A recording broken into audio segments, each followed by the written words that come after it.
Welcome everyone to the Gears of War Judgment World Premiere Live event. I'm Larry Herb, Xbox Live's Major Nelson, with Xbox Live's Tina Summerford. That's right, we are live, and Gears of War Judgment was announced nearly a year ago at E3 2012. We were there. Now I know quite a bit already, like the testimony-based single-player campaign and the new Locust versus COG competitive multiplayer mode, Overrun, but there's still a few choice secrets lurking in Judgment's shadows. So Larry, tonight we're gonna pull back the curtain, answer a whole lot of your questions, and unveil a few very, very exciting surprises for the Gears faithful. All right, now we have two major world premiere reveals in store for you tonight. We'll also be chatting live with senior producers Chris Wynn and Alan Van Slyke from Epic Games right here in studio. Yes. Now, if you're watching this live at home, be sure to post your questions on Twitter using the hashtag GearsJudgment.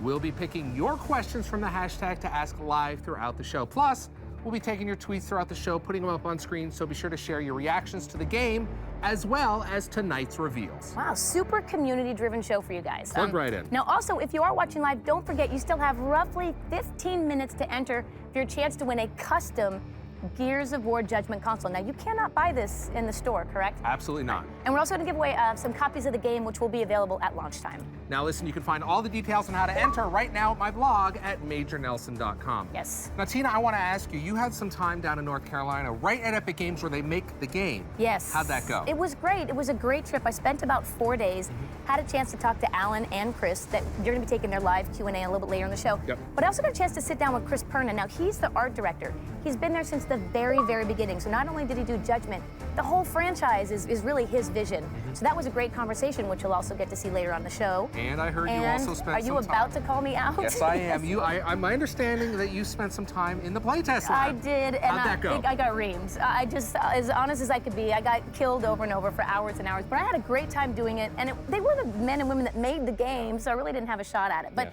the whole trip was really about survival and aftermath.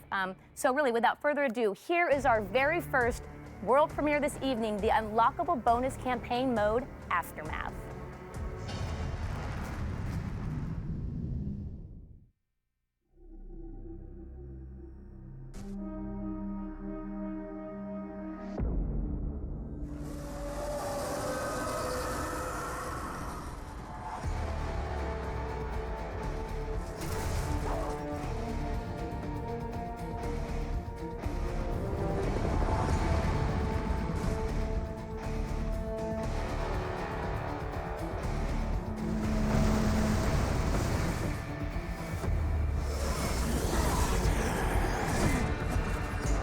The easiest way to describe what the Aftermath campaign is, in the context of Gears of War 3, near the end of the game, Marcus and Dom go off in one direction toward Azura, and they send Baird and Cole off to find some supplies. All right, Baird, Cole, you go find reinforcements. We need transport, weapons, and anyone who can fight.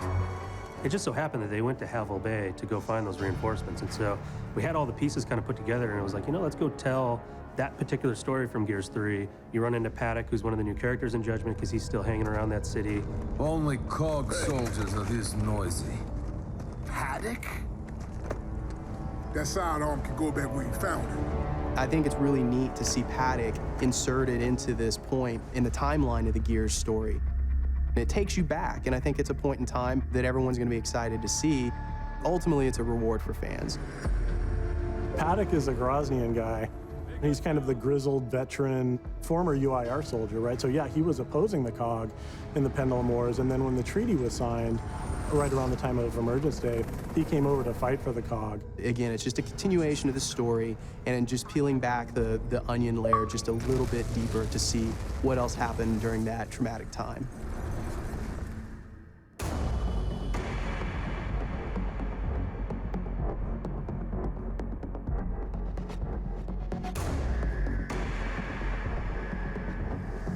We built Aftermath in as an unlock.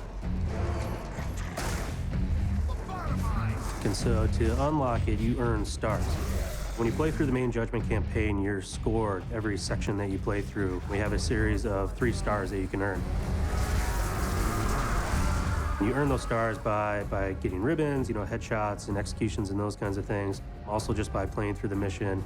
If you take a declassified mission, that will boost your stars.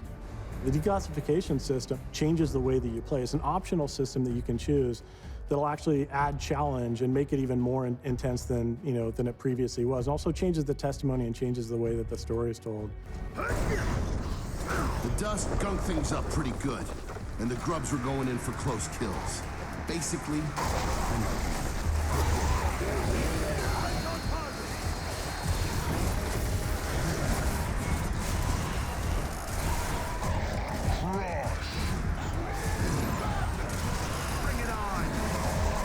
The very core, the very foundation of what we're trying to do in Judgment is all built on intensity. What led up to that is we had a lot of feelings that games get a little bit too easy these days, right? It's more about the experience as opposed to the challenge. To make it more intense, there's some specific things that we did. One of those is the smart spawn system, and so this was a whole thing that we engineered so that when you get into a battle, when you come into an encounter, what you face will be different every single time. You might play through once and get, tickers and maulers as you kind of like lay back, and then you play through again and you push forward, and now you have wretches and different enemies flanking you. So lots of intensity happening in this game. Systems like the Smart Spawn system are really cool for us as designers. I mean, yes, it's a challenge because it forces us to think in a different way. In the past, we could always say, okay, X, Y, Z is going to happen, and then when this ticker explodes, then the door is going to open and a boomer's going to walk out, and we can script that experience. So it forces us to rethink a lot of the combat scenarios.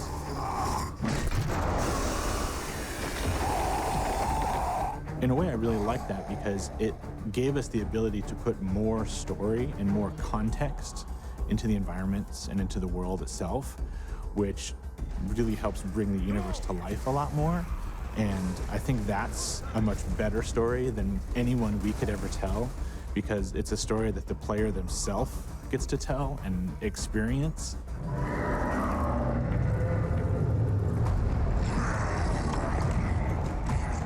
For us, it's a process of evolution. We don't want to just give the same experience over and over again, because that's really an injustice to the fans. And we want to make sure that we're delivering something that's progressing, not just both from a story standpoint, but from a franchise standpoint, but also from a gameplay standpoint.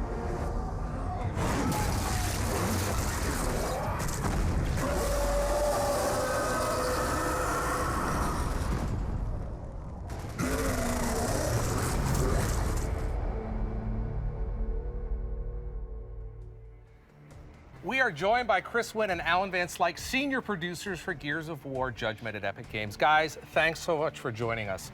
Got to tell you, that looked fantastic. Now, we just saw the world premiere of Aftermath, but let's take a step back. I want you to tell us about the main campaign, who's Kilo Squad, and what is their mission? Alan, you want to take that? Yeah, so Kilo Squad, a couple of characters you already know, familiar to the Gears franchise. Barrett and Cole. These are the characters that, the Gears fans said, we want to hear more about these guys, and so let's explore more about them. And then the squad is rounded out with two new characters. We have Garen Paddock, who's a former grizzled UIR veteran, been in the trenches, but came over to help the COG fight the Locust after Emergence Day.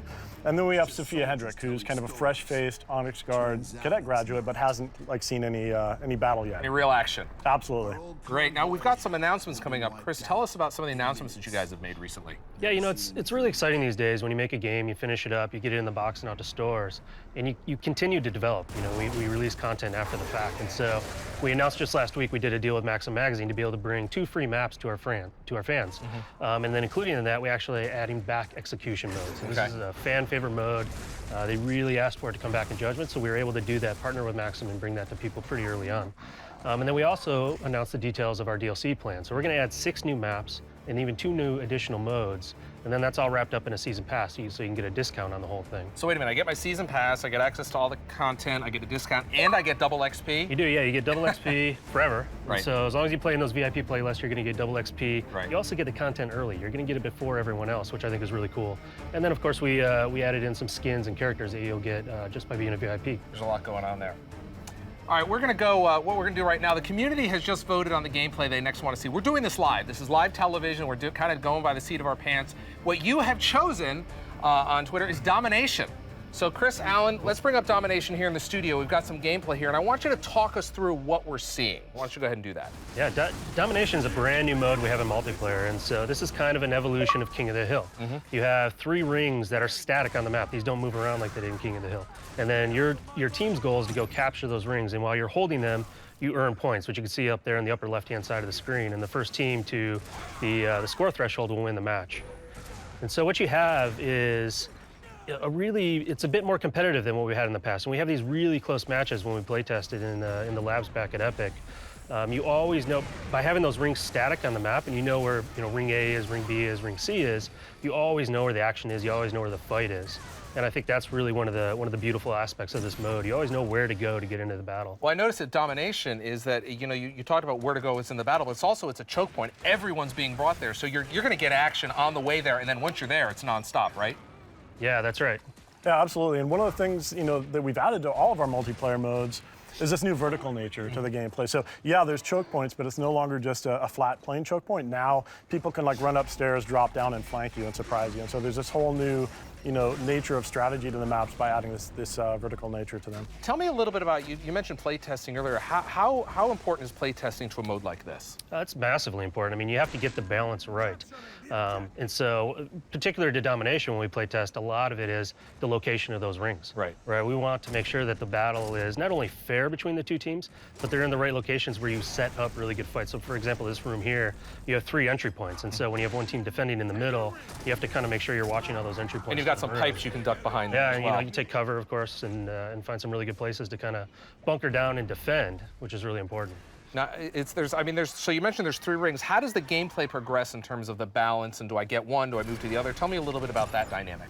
Yeah, there's a lot of strategy involved in how you do that. So typically, there's one ring that's kind of near each team's spawn points, and so those are more easily captured, and then there's one that's kind of more in the middle, and then there's a lot more contention for that. So there's a lot of strategy and communication that has to happen to decide how you can essentially hold 2 or more of the 3 at all times so that you're accruing points faster than the other team. Yeah, and I think one thing that, so we just saw him jump out of a window there, and that was something that Alan was referring to earlier, is this new verticality that we have in our maps. And we also have a bit new approach to level design, which really favors a mode like this.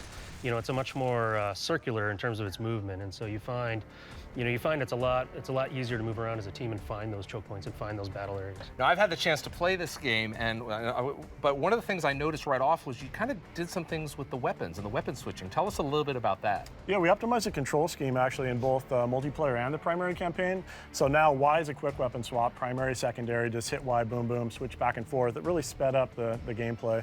And we've also gotten rid of all the D-pad functionality, moved the grenades to the left bumper. So now you can tap it, quick grenade throw while you're on the run. But I can still hold it down and get the angle. Yeah, if you want that traditional trajectory, the aiming arc, you can hold on to it, and you can always put it away too. If you pulled it out and you want to put it away, no problem. Great, that sounds great. Now listen, we're going to switch gears, so to speak, and go behind the scenes of the art direction in the Gears of War franchise. Tina caught up with art director Chris Perna to discuss the franchise, the visual identity, and how Judgment fits in.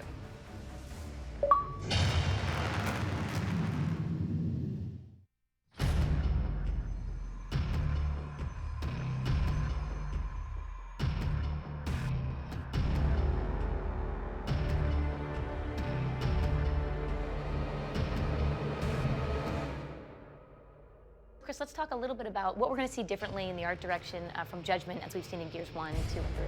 I think for Judgment, we go back to some of the darker Gears. We worked hard to kind of capture the tone of the original, make it a little more moody, things like that. The players, as they move through the environments, they should see kind of mini stories as they move throughout. Something happened in this environment. We kind of wanted to make it a place rather than just a blank environment that you have a battle in, right? There's handprints on the wall and blood trails that lead somewhere. What is this place? What happened here before you got there? Those type of things. The characters, Baird and Cole, you got to go back and make them younger. What was that process like? Was it fun? Yeah, it was fun. Yeah. We iterated on those designs for a while. Some of them came easy, some of them were harder. Baird, of course, was a lieutenant before he got bumped down to private, and it was natural for us to kind of take him and clean him up. We upgraded his armor. He's got officer insignia on his armor and things like that. Cole was the same. We took Cole. We said, what would Cole look like during the Thrashball days, right? Because he's younger and it's almost a Thrashball. So he's more athletic. He's leaner. His face is younger. He's got more hair. You know, stuff like that. It was kind of fun to evolve those guys. And you know, we wanted this cool like Hulk out kind of Locust. And the Rager was fun. You know, he's like this little wimpy, skinny guy that comes out with a weapon, and you kind of fire him. And as he takes damage, he just gets pissed off, and he just starts to flush red, and spikes come out, and he gets nuts. And it was great to develop that character. And beyond just the artistic stuff, but there's also all the technical aspects of it. The engines change, different animators come in and out. How do you work as an artist with the tech, and does it evolve with the engine? Right, so it kind of evolves hand in hand. We take a look at what we want to do for the game, and we say, hey, you know, we want a darker, moodier game. What can we do with lighting? What can we do with gloom to give it maybe a more dreamy feel to some aspects of it? We want a lot of fire. How can we enhance flame lighting and flickering lights and things like that?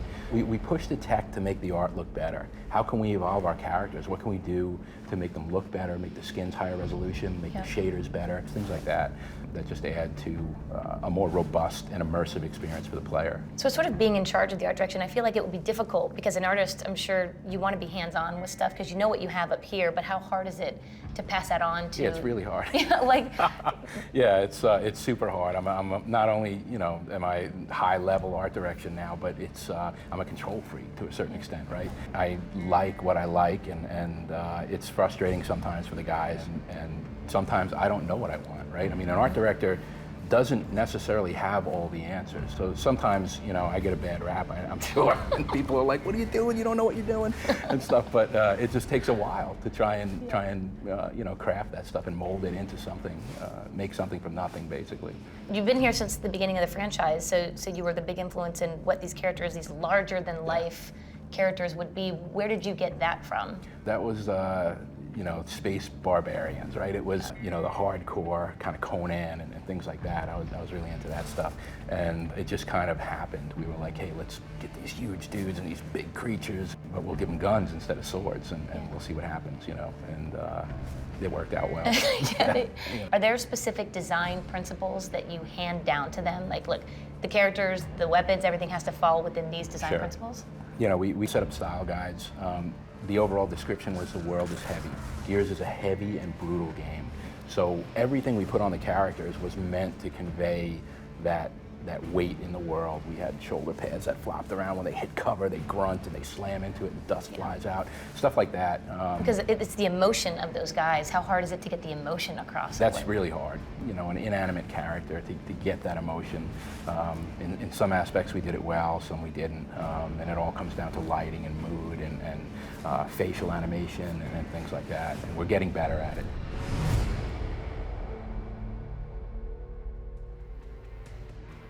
Chris Perna, director of art for the entire Epics, for the entire Gears of War series. Wow, that man has really got his fingerprints all over it. What's it like to work with him? Yeah, he really does have his fingerprints and his influence on the whole series.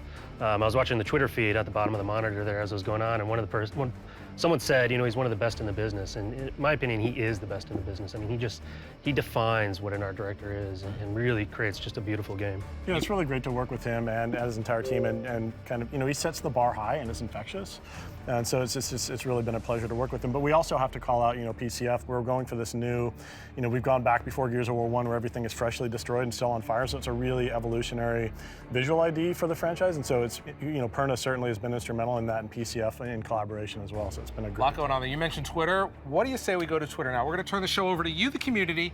We've been firing off questions for both on the Gears Judgment hashtag. If you have a question, you just need to use that hashtag. Why don't we bring up the first question right now? We'll get right to it. So with the success of the franchise, did you find it difficult creating a story or a prequel that could hold its own from 00 Sleven? Guys? I saw this come up while we were in the green room waiting for the show.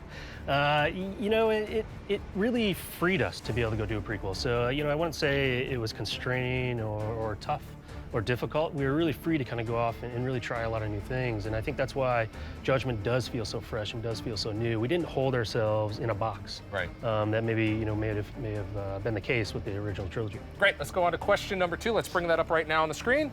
And we've got any new type of weapons. I mean, come on. That's what every Gears fan wants to know. Yeah, absolutely. As you'd expect in the new Gears of War product, lots of new characters, lots of new enemies, and lots of new weapons as well. So we have, we have a couple of accuracy-based weapons, some of which the Locusts have commandeered and modified to be their own. We have former UIR weapons, like the Bushka, which fires grenades, and we have a new stim gas and spotting grenades as well. So lots new to be had in the weapons department. A lot of different stuff going on there. All right, next question. Let's bring that up on Twitter. Make sure you use the hashtag Gears Judgment. Is there any new multiplayer modes for Gears Judgment? Yeah, we have Overrun mode is the most exciting new mode that we've added. It's a 5-on-5 attack defend class-based multiplayer mode, just super fun, way exciting. We just talked about Domination, that's brand new. Free for all mode, another brand new mode that we brought into Gears. It's just sort of deathmatch, everyone on their own. Yep. So a ton of new stuff in the multiplayer. All right, we've got time for one more question. We'll be taking them later on in the show, but right now let's turn it back over under the Gears Judgment hashtag. This question is, let's go ahead and bring that up here. Live TV, you never know what's gonna happen. It's coming, I can feel it. All right, here it is. Why did you choose to have loadout systems for multiplayer? Great question. It is a good question. Yeah, I think it's all about flexibility. I mean, giving players, this is another big, one of the recurring themes of this project is cramming as much in as we could that the community desired. And this is certainly one of the things that immediately fell out of that we prototyped in early pre-production and knew was compelling is, this wider variety of choices by offering a loadout system. Great, well, there you go. Thanks everyone for your questions. Keep them coming using the hashtag Gears Judgment on Twitter. We'll ask more community questions, your questions, later on in the show. Now, but for now, the live audience has selected, let's take a look here, Dynamic Defense to showcase next. And following that will be our final world premiere unveil of survival mode. So let's bring up Dynamic Defense right here in the studio for the folks at home. What are we seeing here? Here's the gameplay. Why don't you guys describe what we're taking a look at? Yeah, so one of the big fan favorites from previous Gears of War titles was this idea of a defense scenario. And so what we've done is no longer, yes, part of the campaign you're charging through and conquering, but part of the campaign also, the Locusts are banging on the doors and they're encroaching upon you, and it's up for you to defend yourself. So we've added, as you can see, they're placing these new gameplay mechanic, which is a placeable sentry, and we have a couple of different types of sentries that have different ammunition types. And so it's up to you to defend your position within the map, and as the Locusts are coming upon you, to actually place the sentry, repair it, feed it as you need to, and ultimately survive so that you can continue. You're gonna end up having to defend against multiple waves of Locusts. They're gonna kind of attack you in these waves, and you're gonna get a little break. You're gonna have time to kind of reset your defenses, think about your strategy in between those different waves, which really adds a nice element of strategy to it. So this is kind of a tower defense type thing in the campaign where you stop down and kind of have to defend this. One thing I noticed here is that, as a player, you can pretty much set down the turrets anywhere.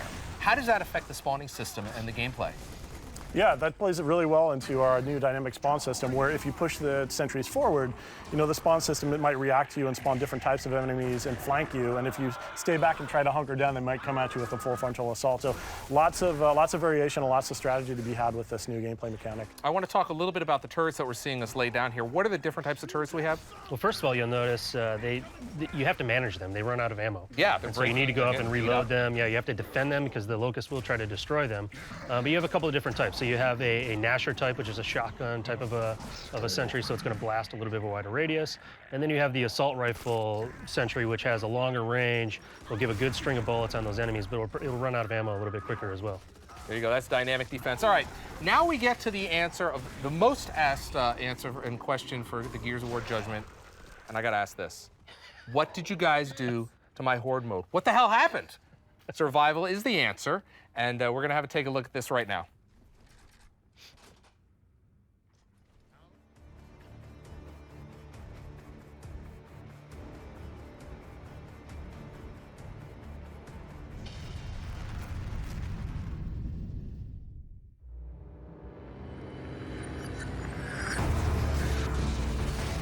Gears has always been a cooperative game at its core. I mean, even our campaign was designed around cooperative play.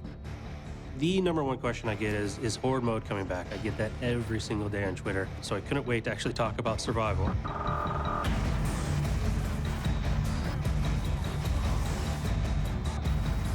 The base goal of it is you are defending a series of objectives, playing as the cog, and you get to use the classes that we have in Overrun. So you have the engineer, you have the soldier, you have the scout, you have the medic. It's all about teamwork of what classes you're going to pick and use their special abilities to help survive 10 waves of enemies.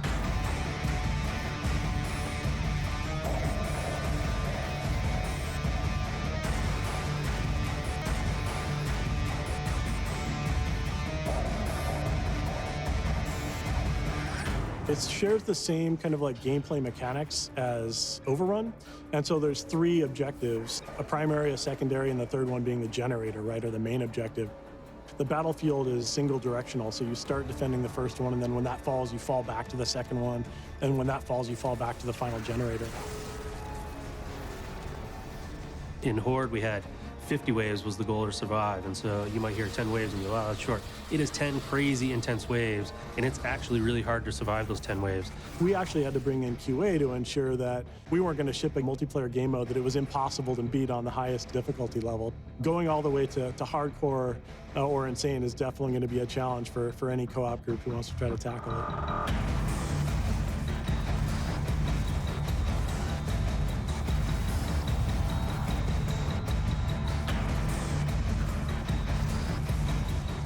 I think the key abilities that you're going to see, if they're used well, give you a big, big advantage. If you have an engineer who's repairing a fence and the Locust forces are incoming, there's no way he's going to be able to repair that fence. And so you've got this moment where all of the classes are doing their thing, and it's all to protect the one engineer who is staying alive and not slowing down and not reloading and doing all this to save that one barrier that's protecting your objective. It's different every time. You know, it's going to be a different experience every single time using the Smart Spawn system. As you're changing and trying to figure out the best way to beat it, the game is changing on you, and so you're constantly having to adapt and figure out, oh man, we thought this was going to work, but now that it's different because, you know, we're facing different enemies. How are we gonna team up and actually beat it this time? There's a lot of just little ways that they can work together and complement each other that make that so much more valuable than, hey, everybody just runs in with their Lancer and shoots stuff. The 10 waves, the 3 objectives, it all kind of worked out to be kind of that magic sweet spot where the intensity level was just right, the length of experience was just right, the number of people involved was just right, and it just turns into this great experience. Survival mode, that looked great. I got to talk to you about this, though. There's class-based going on here. Tell us about that. Yeah, you know, one of the things that makes it so interesting and so compelling is that you do have this class-based system. And so it really becomes about how are we going to team up? So how are you going to spread those classes around the team and really work together to use those unique abilities that each class has in order to try to survive those 10 waves that the Locusts are launching at you. And that really is where the mode really gets interesting. It kind of borrows that stuff from Overrun. It just adds that deep strategy that Gears hasn't had before. And by introducing those classes, we've introduced a lot of strategy in there as well. Tell me about some of your favorite memories as you guys were playtesting this. Oh, lots of good memories, especially when you're playtesting against QA, because those guys are ridiculous. But testing different strategies, I think, are some of the most the fondest memories we have of, hey, let's load up on engineers and let's see what we can do to just keep the fortifications repaired and maybe have a medic or two to heal us, or hey, let's go in with the heavy guys and left and right, center. It's all about how you're combining your classes and how you're defending the different routes, and there's lots of great memories surrounding that. Now, Chris, I'm watching the Twitter feed here in the studio on the Gears Judgment hashtag. There's been some questions about taking the Horde mode of 50 and then dropping it down to 10 for survival mode. Tell us about that. Yeah, sure. So Horde was really about a marathon. Right. And one of the big themes for us in Judgment is around intensity, around making your palms sweat, about making your knuckles turn white because you're squeezing that controller. And so when we really focused in on survival, we really wanted to bring that intensity into the mode as well. And so you get, it might last about an hour, maybe a little bit more, maybe a little bit less, depending on how well you do, but it is a crazy hour. I mean, you're just constantly, you really are squeezing that controller. Are we gonna make it, are we gonna make it? There's two guys left, we're almost done. And just that intensity, that sort of, what you kind of get nervous in your belly, right? Sure. That kind of butterflies in your stomach that don't happen in a lot of other modes. And that's something we really wanted to bring, and I think that's why you see, the mode tuned the way it was, because that's what we were going after. Let's get back to the questions on Twitter using the Gears Judgment hashtag. We've seen survival. Now we're going to go to the questions. Let's bring up the first question right here in the studio. Will there be a season pass? It's always a great value. Can't wait to see kill some Locust scum. Look forward to it, guys. You kind of talked about that a little bit earlier, but why don't you go ahead and revisit it? Kill the Locust scum. I like it. Destroy them. So our DLC plans will have 6 maps that we talked about that we'll release, plus 2 new modes. The season pass gives you a discount on that. I don't know the exact points here off the top of my head. But then you also get all that extra stuff that we talked about. You get early access to all the content before anyone else gets it. You get the double XP. Double XP. And playing the VIP playlist all the time, which is awesome. awesome. Yeah. And then you get the skins and the characters that no one else is going to get as well. So our season pass, we really tried to take it to the next level. We really tried to up that value to our fans and try to give them a lot of what they wanted. All right, back to Twitter using the hashtag GearsJudgment. Next question up. Will the mature filters, gore, and language be returning? It was a great option to have in Gears. Yeah, they're all in there. Yep, so absolutely they'll be back for you. So that's people that don't really prefer the blood and whatnot. They can kind of dial it back a little bit. Exactly. I kind of use that in multiplayer. I dial it because I can turn it off. That way it's not on the lens. That's my pro tip. All right, let's go to the next question on Twitter. Gears Judgment. There you go. Is there a good game for new players to join the Gears of War universe? Or do you recommend playing the previous games? Because there's a lot of games. This is now the 4th game. So tell us where you should we start at the beginning or tell us about that? This is a great place to start. So you don't have to worry about, in Gears 1, 2, and 3, like starting in Gears 2, you don't know what happened. You don't have that. This is a standalone story. You don't need the background of what happened in the original trilogy. And then we have all this additional stuff. We talked about Aftermath, which actually takes place during Gears of War 3. It's a slice of what the Gears 3 campaign was like. So you get the Judgment campaign, you unlock Aftermath, and then you get to play a little bit of Gears 3. And then on those initial shipments of the game, we have a code to download Gears of War 1 digitally. For free. So wait a minute. So when you buy the game, you're going to get basically Gears of 1 free to download. Yeah, that's right. And so you get Judgment, you get 1, you get a slice of 3, you get like that whole stretch of what we've done in the franchise, which I think is awesome. Lots of Gears. All right, back to Twitter. Hashtag Gears Judgment. Fire them our way. We will try to answer them. In your opinion, is Gears of War Judgment more difficult than the previous games? No, I wouldn't say it's more difficult. It's definitely there's definitely a sense of urgency and intensity that you haven't seen before in a Gears of War title. I mean, going back before Gears of War 1 to when the Locust invasion is fresh and new, and that people are still trying to react to it, brings a sense of intensity and urgency that you haven't seen before. I do think it's more strategic as well. Just based on the smart spawn system and having to look to see how you're going to get through there. You do have to be a little bit more strategic than maybe you were in the past. All right, let's go to another question on Twitter. Let's bring this one up. Is there going to be an awesome girl character to play? Green Fairy LV. Let's see. Green Fairy would like. I'm guessing. Yes. Sophia Hendrick is a brand new character. She's a young rookie in the COG military. She's part of Kilo Squad, and so she makes an appearance in the game.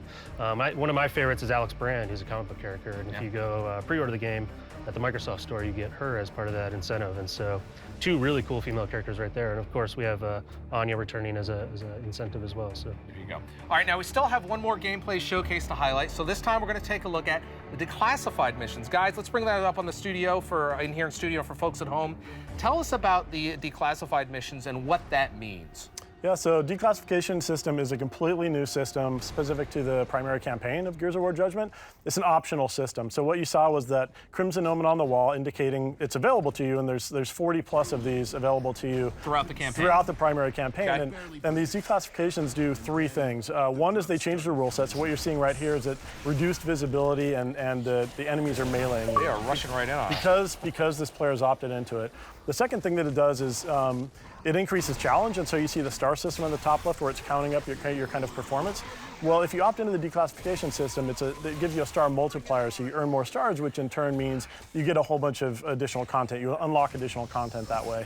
And the last thing that it really does is it changes the way that the story is told. And the idea that Kilo Squad is being judged through a tribunal, well, the declassification system will change the story. If you don't opt into it, you'll just hear the normal testimony. But if you opt into it, you're going to hear a change in the testimony, a change in the VO about, hey, this is what really happened during that period. And you mentioned something interesting there is that Barrett's giving his testimony, and you're actually playing that out as the story progresses, right? Exactly. As you play through and as you're giving your testimony, you get to play as the different characters giving their testimony. So you're going to hear the judge say, hey, we asked you to do this thing, and you went off, but it went horribly wrong. Recount to me exactly what you did and why. Now, I want to get back to the declassified missions here. Tell us about some of the different variables. We're seeing, obviously, there's a fog here, kind of like we have in the studio, and some short-range weapons. But what are some of the other variables that players are going to encounter in the game? Yeah, you'll see these environmental effects like fog or smoke. Some of them limit the weapons that you have available to you that you have to use to get through the mission. We have time-based ones, so having to get through it in a certain amount of time. We might throw a different set of enemies at you, like an additional set of a certain type of enemy. They really do change the game quite a bit. And what's great, like Alan said, they're optional. You can try it with it, and then with our system, we have a really easy way to go back and just replay a chapter. So maybe you can go try it without it. Maybe you thought you just want to see how it goes without it. Now, you guys have played them all. I want to ask you each one. What's your favorites, Alan? The timer-based ones are a lot of fun because there's already this sense of intensity and urgency, and it's just amplified. Right. When you know that the smart spawn system is trying to adjust to you, and now you have a timer restriction on top of that, it's really intense. All right, there you go. What about you, Chris? Yeah, actually the one we're watching is one of my favorites. You get this dusty room, and it's really hard to see. And so it changes the way you play the game, especially the way I play the game. I tend to be a little bit more further back, and I like to shoot the guys. And now all of a sudden I can't see, and they're right in my face. They're rushing at you. Yeah, I have to change the way I play the game, which is great. Now, what happens if I don't want to opt into this? You just keep going. How does that impact? Yeah, you know, you'll still get the main story, and you're still going to play through. You're just not going to get that additional challenge, and you're not going to get that a little bit of additional storytelling to kind of help flesh out the full thing for you. Sounds great. All right. Thank you, gentlemen, for joining us on Xbox Live for this world premiere live event. I know it's been a whirlwind tour for both of you. Any final comments for the fans? Excited to get the game out on March 19th. You know, I want to get on. I want to play. Overrun for me is just so exciting, so I want to get on there and play it with a bunch of fans and see how it goes. Yeah, I can't wait to see everybody online on March 19th. Oh, we're looking forward to that. Before we go, though, there's just a matter of our Twitter giveaway, including several copies of the game and, of course, the custom Gears of War Judgment console. This console isn't being sold at any store, and there are only a handful of these in existence. You guys know that, right? We're not even getting one. Now, the selected winners have been finalized. Congratulations to Twitter HawkPride88, Michael Trapani, and thank you everyone else. Keep your eyes out for a direct message on Twitter to see if you won a copy of the game. It's been incredibly exciting to bring all the Gears of War Judgment news directly to the Xbox Live community with tonight's show. If you tuned in late, don't worry. We will be offering a video on demand version of the show in just a few minutes. We'll also be debuting a special behind the scenes look at Domination, the brand new multiplayer mode exclusively on Xbox Live. We'll leave you now with another look at our world premiere for Aftermath. I'm Larry Herb, Xbox Live's Major Nelson. Thanks for watching, and we'll see you on Judgment on March 19th.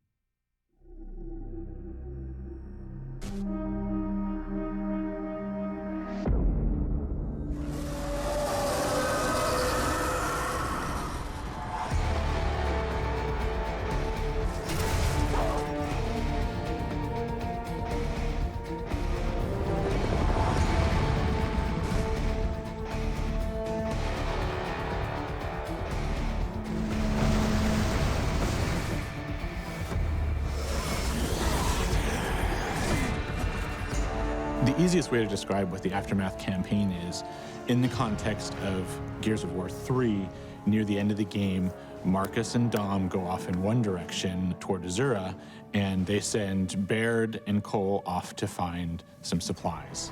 All right. Baird, Cole, you go find reinforcements. We need transport, weapons, and anyone who can fight.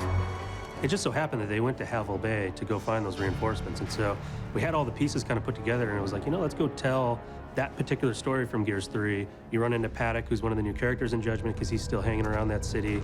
Only COG soldiers are this noisy. Paddock? That sidearm can go back where you found it. I think it's really neat to see Paddock inserted into this point in the timeline of the Gears story. And it takes you back, and I think it's a point in time that everyone's going to be excited to see. Ultimately, it's a reward for fans. Paddock is a Groznian guy.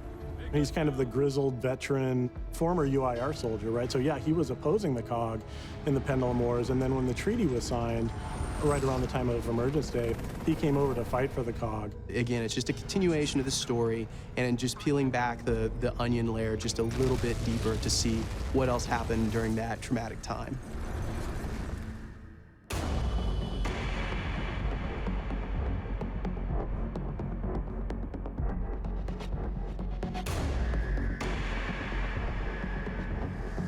We built Aftermath in as an unlock. And so to unlock it, you earn stars. When you play through the main Judgment campaign, you're scored every section that you play through. We have a series of 3 stars that you can earn. You earn those stars by getting ribbons, you know, headshots and executions and those kinds of things. Also just by playing through the mission. If you take a declassified mission, that will boost your stars.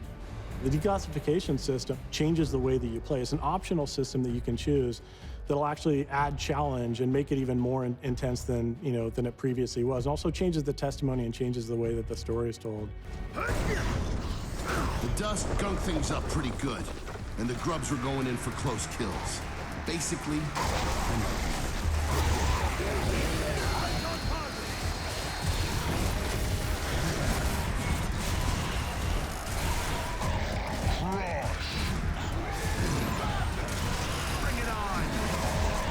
The very core, the very foundation of what we're trying to do in Judgment is all built on intensity. What led up to that is we had a lot of feelings that games get a little bit too easy these days, right? It's more about the experience as opposed to the challenge.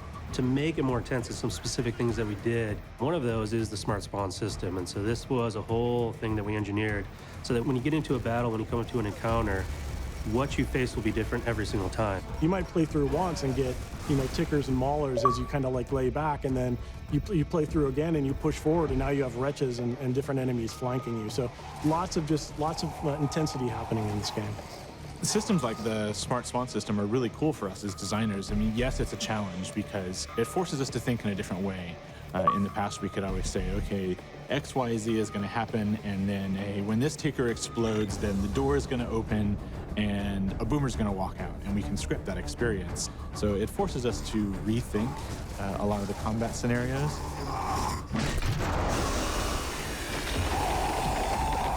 In a way, I really like that because it gave us the ability to put more story and more context into the environments and into the world itself, which really helps bring the universe to life a lot more. And I think that's a much better story than anyone we could ever tell, because it's a story that the player themselves gets to tell and experience.